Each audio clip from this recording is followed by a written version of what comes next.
standard pour faire le coup de fil. Oui, oui. Alors, effectivement, dans une société de 14 ou 16, c'est plus facile, mais ça joue. Enfin, c'est là où le comportement des managers intervient. Et le client interne aussi. Moi, si on me transmet un dossier sans ces formulaires, ben, je vais demander, mais attendez, là, j'ai que la moitié des infos, pourquoi vous n'utilisez pas le formulaire? Parce que je ne suis pas au courant. Oui, mais ça marche une fois. Sauf si vous avez une procédure éventuellement. Ça s'appelle procédure de recrutement. Oui. Et là, il y a marqué que dedans, il y a des standards, qu'il faut utiliser le truc. Oui. Je ne suis pas trop d'accord avec votre réponse. Oui. Alors peut-être qu'on a plus besoin de procédures à plusieurs milliers qu'à 14, hein, mais enfin, ce qui est plus important que la procédure, c'est le comportement de l'encadrant. Est-ce que l'encadrant va laisser faire ou est-ce que l'encadrant va dire attends, on s'est mis d'accord sur le fait qu'il y avait une bonne pratique? Non, vous commencez par dire on s'est mis d'accord. C'est là où je ne suis pas d'accord. Oui. Il y a quelquefois, vous prenez quelqu'un, vous les mettez dans un poste, et si vous n'avez pas des procédures ou des choses écrites, vous faites que dans l'oral et le verbal, on va discuter comment ça se passe, ça ne marche pas très bien ça. Bah, il faut les former les gens au standard. Bah, voilà, au standard ou aux procédures. Voilà. Je vous explique qu'il y a des standards derrière. Bien sûr. Enfin, souvent vous avez des procédures, vous avez des annexes qui sont ce que vous appelez vos standards. Oui. Donc je pense que les procédures sont importantes. Ça norme un petit peu, ça structure le travail des gens. Ils en ont besoin. Oui, les standards sont 100% compatibles avec les procédures. Par contre, ils vont parfois un cran plus loin. Sandra est chez nous depuis 7 mois. Et ben, elle a, au fil de ces 7 mois, appris comment on fonctionnait et appris les standards. Et on en apprend tous les jours, donc on apprend en faisant. L'évolution des normes ISO 9001 va qu'on n'est plus dans l'obligation du nombre de documents, et avec la version 2015 que je ne connais pas encore mais que je vais étudier à fond, en fait il n'y a même pas obligation de, mettons, je crois que c'est 6 ou 7 procédures dans la version 2008, et c'était beaucoup plus dans la version avant 2000. Donc en fait, dans l'esprit ISO, un standard peut tenir lieu de procédure. Ah oui, ça ne m'étonne pas. Enfin, et en fait, moi j'aurais tendance à... C'est compatible. Intervenant qualité, j'aurais tendance à militer pour la procédure, même le plan qualité qui tienne sur une page. Quelque chose qui soit accessible. Et ce que vous disiez, c'est qu'en fait, on sentait, il y avait quand même une méfiance vis-à-vis d'un système de procédure qui reste dans l'armoire. On a connu ça. Ça tend à se... Ça va plutôt en diminuant parce que maintenant les procédures elles sont accessibles sur le PC, voire sur notre smartphone. Mais en principe, une procédure, si ce n'est pas un outil au quotidien et accessible partout, bon, on pouvait avoir la certification ISO, mais plus ça va et moins ce sera accepté. Donc la force de ça, c'est pas incompatible de la procédure, c'est totalement compatible. Mais la force de ça, c'est que c'est in situ, c'est dans le travail du collaborateur. C'est un livrable de son travail. Mais la procédure, elle doit être accessible. Oui, mais la procédure, elle est accessible, elle est dans le classeur et elle indique ce qu'il doit faire. Là, ce qu'il doit faire, c'est ce qu'il doit rendre. Vous voyez ce que je veux dire? Ça va 2 crans plus loin. Ça verrouille quelque part. Je vais prendre un autre exemple que Sandra connaît bien, puisque on en est à peu près à la version 5 du formulaire de vérification des notes de frais. Au début, on n'avait rien. Et alors, quand je recevais les notes de frais à valider, je disais, mais mince, ça quand même, 175 € pour un jour de voiture de location, c'est pas normal. Et puis je vois qu'il n'y a pas de commentaires, il n'y a pas de vérification. Et puis au contraire, on me mettait des commentaires pour 30 €. Ça, c'était avant que tu arrives, Sandra. Et donc, quelque part, moi, client du truc, parce que je faisais la vérification finale, j'étais insatisfait parce que on ne vérifiait pas les bonnes choses et ce qu'il fallait, voilà, en gros. Et donc, on a mis en place, et on a fait 5 versions parce qu'on a itéré sur le besoin, on s'est aligné sur le besoin, un standard de vérification des notes de frais, on liste ce qui doit être vérifié, et on coche pour dire oui, j'ai vérifié. Et ça a été un processus itératif, mais c'est toujours un processus itératif, Sandra, parce que ça ne sort pas comme ça du premier jet. Bon, voilà, donc les standards de connaissance, là c'est plutôt pour codifier la connaissance et pour faire monter la compétence des équipes. Alors, il y a aussi les standards dits checklist, qui liste ce qui doit être fait. Ça, c'est un standard de facturation. Qui liste ce qui doit être fait, par qui ça doit être fait, à quelle date objective ça doit être fait, dans le mois par exemple. Là, on est sur une checklist standard facturation, mais ça pourrait être une checklist de clôture comptable, puisqu'on a des gens de la finance avec nous. Une checklist, j'en ai une après. Et quelque part, on vient cocher pour dire oui, cet item-là, je l'ai fait. Ok? Alors on peut se dire, mais bon sang, c'est abétissant ce truc-là, on n'est pas des robots, franchement, on sait, on est des professionnels, et bien pas du tout.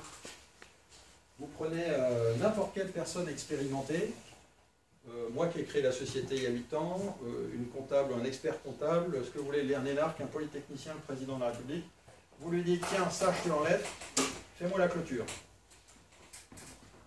Et bien comme par hasard, il y a des choses qui sont inversées, il y a des choses qui sont oubliées, et on commence à rentrer dans un cycle où on perd du temps, où les informations sont erronées, etc.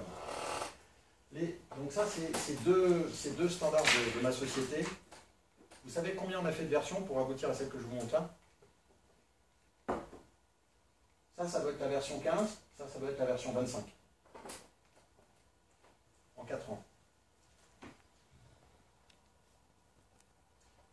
Pourquoi? Parce que à chaque fois, tous les mois, on se disait, mince, mais attends, il y a encore ce problème-là, est-ce que la checklist en parle? Tiens, non, elle n'en parle pas. Donc si jamais on met cette vérification à cet endroit-là dans la checklist, du coup, on n'aura plus ce problème-là. Très bien, ben on le fait.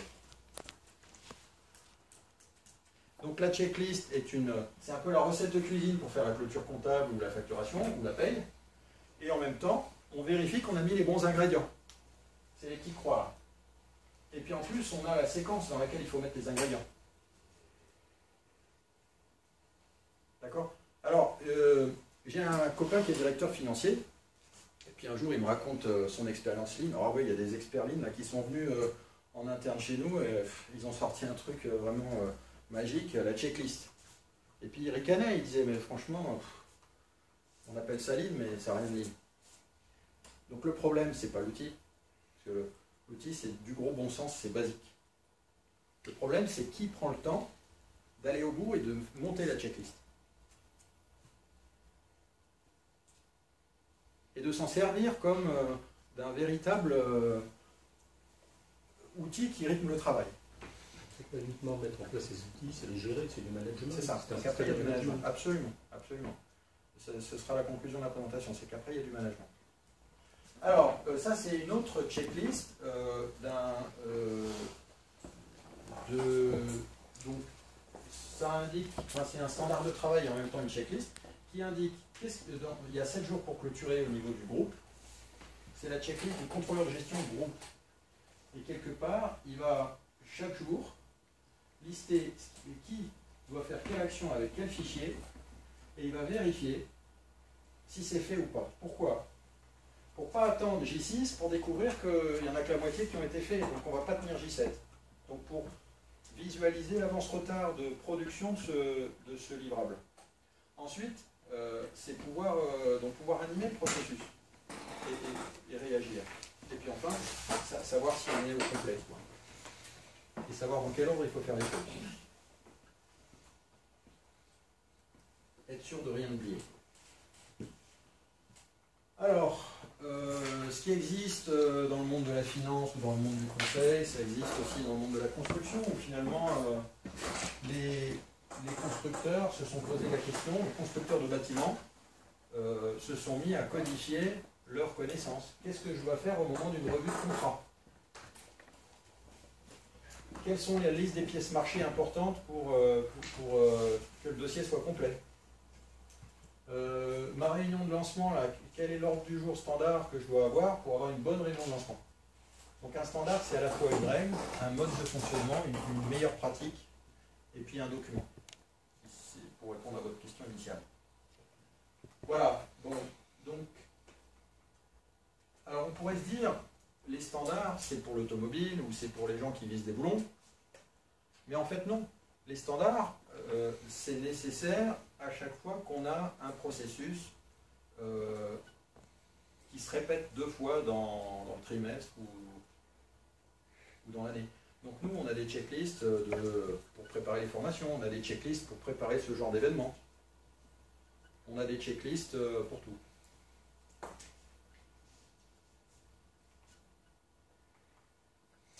c'est la checklist pour préparer les formations. Une partie générique qui ne dépend pas du client. Et il peut y avoir une partie spécifique qui dépend du client et de la formation. Alors que les formations qu'on anime sont des formations personnalisées aux besoins des clients.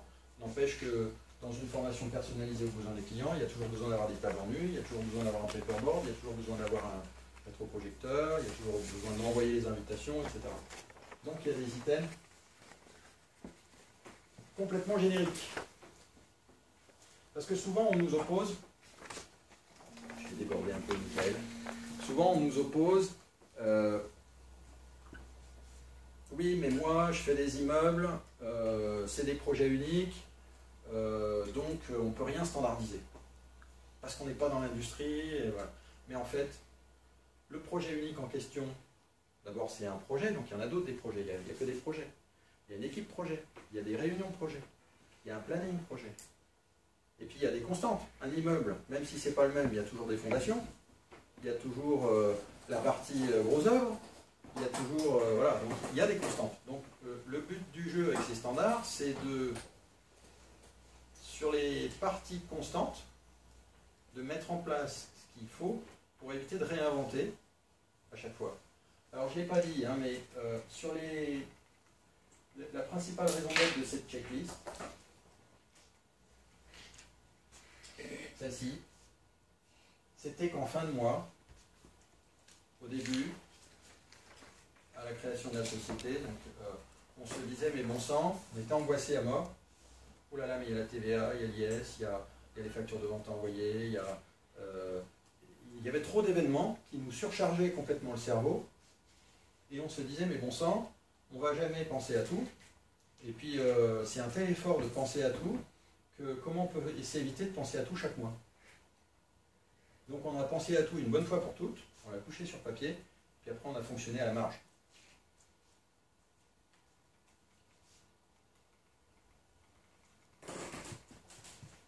Même idée pour préparer une formation. À un moment on s'est dit, mais on en a marre de repenser toujours la même chose, comment on fait pour pondre un document qui fasse qu'on n'ait plus besoin de... Et donc quelque part, ça nous a donné une bouffée d'air et une bouffée d'oxygène. Alors ça c'est chez Avis. Chez Avis, quand ils préparent la voiture, ben, ils ont ces petits papiers roses que vous avez peut-être découvert si vous prenez Avis dans le dossier, parfois ils les oublient. Et on retrouve la catégorie, on retrouve le kilométrage, on retrouve la position du plein et on retrouve le diagnostic du véhicule. Et avec une vérification, est-ce qu'on a bien la carte grise, est-ce qu'on a bien l'assurance, est-ce qu'on a bien le constat? Moi, ma question, c'est comment je fais prendre conscience aux gens qui sont en train de réinventer la roue et comment on fait que le temps que je passe à réinventer la roue, à un moment, je me dis que je m'arrête et je fais mon standard où je me dis, bah tiens, ok, ça fait 10 ans que je réinvente la roue, et bah maintenant, je vais l'inventer une bonne fois pour toutes, et puis tous les mois, où je fais ça tout le temps. Parce que je suis... Vous êtes dans quel secteur ou quelle fonction? Je suis dans l'optique. Oui. Et je suis responsable de l'amélioration de la performance. Là, mon défi, c'est pas tellement des standards. C'est-à-dire, je suis convaincue par tout ça. Fabrication d'optique, dans quoi exactement? Fabrication de verres de lunettes. D'accord. Comment je fais que les gens prennent conscience qu'à un moment, je m'arrête et que je suis en train de réinventer la roue? Si je donne une analogie, au tennis, à un moment, il faut savoir reculer pour mieux avancer dans la balle. Oui. Je ne recule jamais. Alors, ils sont combien à réinventer la roue? Ça dépend. Donnez-moi un exemple concret, ce sera plus facile pour vous répondre. Par exemple, le plan d'action commerciale. Oui. Le plan d'action commerciale, il dure 3 mois. Oui. Et tous les 3 mois, on se dit, qu'est-ce que je fais quoi? Genre, je demande à mes métiers à compte, je convoque mes DR, il faut que je mette le marketing dedans, il faut que je communique comme ça. Et tous les 3 mois, au lieu de me dire, bon voilà, ma liste de plans d'action commerciale, j'ai ça à mettre en place, et en gros, au lieu de réfléchir à comment je le fais, je vais chercher la substance pour mettre du fond. Je passe plus de temps à bosser sur le contenu qu'à bosser sur le fond. Je crois que ça passe par l'important, c'est la prise de conscience. L'important, c'est que ceux qui font ça, à un moment, prennent conscience que, mais bon sang, chaque 3 mois, je recommence. Donc, il y a peut-être à aller prendre